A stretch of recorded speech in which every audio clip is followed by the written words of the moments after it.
Christians need to be on their guard that the world's system of values, ideas, and practices are not allowed to sink into our minds and hearts, so that we begin to embrace and live out the same sinful actions.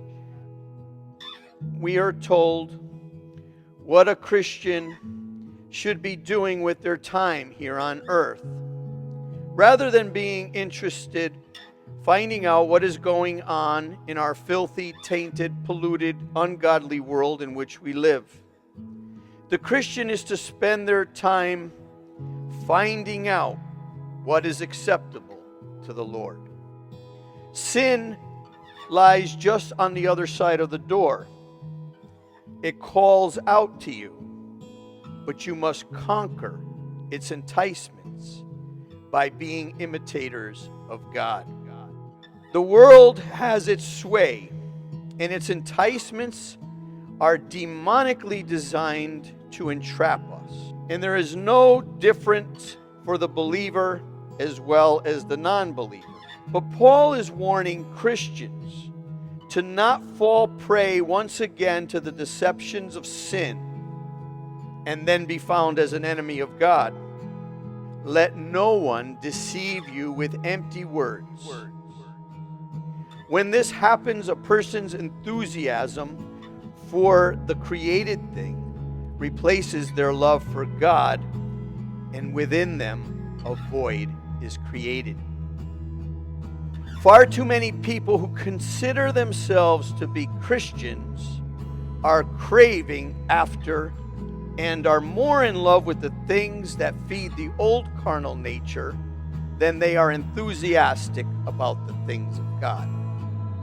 The Christian either goes on by faith in God to become an imitator of God, whereby they live every day to its fullest, trusting in all the possibilities which are by faith, or they remain dead, sleepy, lethargic toward the things of God, and instead they continue to long after the world and Egypt. Many Christians act like prisoners, looking out through the prison windows, wishing they could be free, when in fact they are already free. But they are unwilling to live for the glory of God in their everyday life. Too many Christians are being deceived into thinking that the sanctified life God has for us is bland and without excitement, while the empty things that energize and motivate us is where our enthusiasm lies. Instead, God says, place your feelings, desires, and excitement into living for the glory of God, and receive from Him with complete trust what He thinks is best for your life. Serve God enthusiastically with all your heart, mind, soul, and strength. And the call to all those who have believed the gospel message and have begun to follow Jesus is no longer live in ignorance of God, of yourself, and of His will concerning your life.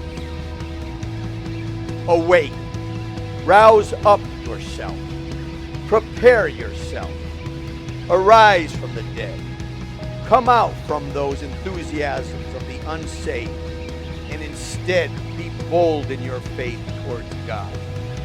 Be raised up from the old dead life that was fueled by lifeless idols and the coveting after perishable things. God expects all Christians to allow the Holy Spirit to change our emotions that lean towards the dangerous elements of our human nature and turn them instead towards the heart of Christ. By this we can bring glory to His holy name, and for this we were created.